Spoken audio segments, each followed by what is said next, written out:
What is cryptocurrency? Hey everyone, today we're going to be talking about crypto. But what exactly is it? Crypto, short for cryptocurrency, is a digital form of currency that uses encryption techniques to secure and verify transactions. It operates independently of a central bank and is decentralized, meaning it's not controlled by any government or financial institution. An example of a popular cryptocurrency is Bitcoin, which you may have heard of, but there are others like Ethereum, Litecoin, and of course, Crypto.com coin.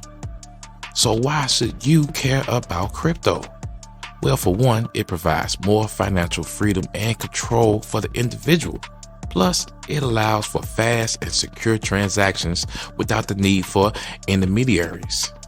And if you're interested in learning more and potentially getting involved in crypto, check out crypto.com. They have a user-friendly platform that makes it easy to buy, sell, and store your crypto.